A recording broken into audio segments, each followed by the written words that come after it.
আজকের গল্পটা সততা আর ভালোবাসার। এক গরিব কাঠুরে ছেলে আর চাঁদের বড়োর দারুণ এক কাহিনী। অনেক অনেক দিন আগের কথা। কিমুরা নামে এক সুন্দর গ্রাম ছিল।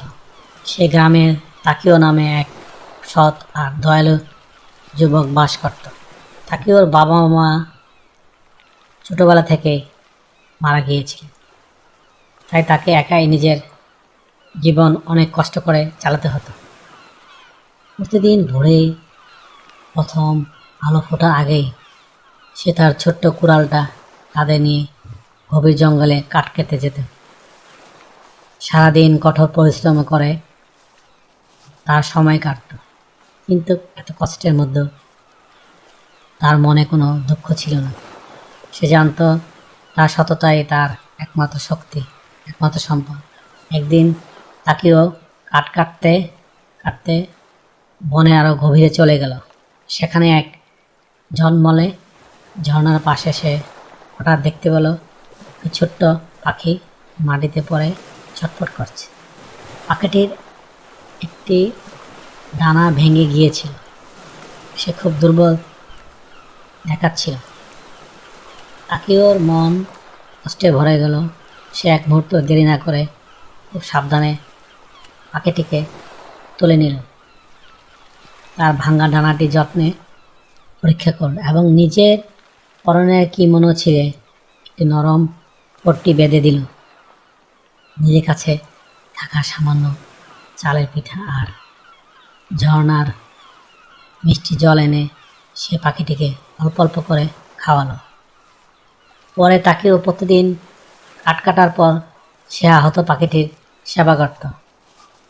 সে নিয়মিত তাকে খাবার দিত, তার ক্ষত পরিষ্কার করত এবং তাকে নিরাপদ একটা জায়গায় রাখত। তাকেও যত্নে আর ভালোবাসায় ধীরে ধীরে পাখিটি সুস্থ হয়ে উঠল। তার ডানা জোড়া লাগলো এবং সে আবারও আকাশে উঠতে সক্ষম হলো। একদিন সকালে যখন তাকেও পাখি থেকে বিদায় জানানোর জন্য প্রস্তুত নিচ্ছিল, ঠিক তখনই এক অবিশ্বাস্য ঘটনা ঘটল। পাখিটি হঠাৎ করে এক উজ্জ্বল আলোয় ভরে উঠল, আর সেই আলোর ঝলকানি নিভে যেতেই তাকেও সামনে দাঁড়িয়েছিল এক শুভ্র দাড়িওয়ালা বৃদ্ধ লোক, যার মুখমণ্ডল যেন আলোর মতো জলমল করছিল। তাকেও ভয়ে আরও বিস্ময়ে অবাক হয়ে তাকিয়ে রইল। বৃদ্ধ লোকটি হাসি মুখে বললেন, ভয় পেও না হে সৎযুবক, আমি হলাম চাঁদের বুড়ো। তুমি যে পাখিটিকে বাঁচিয়েছিলে সেটি আসলে আমিই ছিলাম। তোমার নিঃস্বার্থ দয়া আর সততা আমাকে মুগ্ধ করেছে। চাঁদের বুড়ো এরপরে তাকেওকে একটি ঝলমলে রূপালী কুড়াল উপহার দিলেন। তিনি বললেন, এটি একটি জাদুর কুড়াল, এটি দিয়ে তুমি যত খুশি কাঠ কাটতে পারবে, কিন্তু শুধু সৎ উদ্দেশ্য ব্যবহার করবে। যদি কখনো লোভ করো অথবা এই জাদুর ক্ষমতাটা নষ্ট হয়ে যাবে। তাকেও আনন্দে কুড়ালটি গ্রহণ করলো।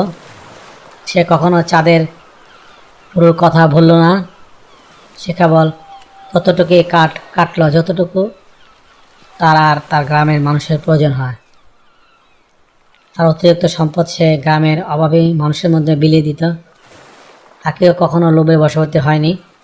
তার সততা এবং উদারতার কারণে সে আজও কোনো অভাবে পড়েনি, বরং তার সাহায্যে গ্রামে সুখ শান্তি ভরে উঠেছিল।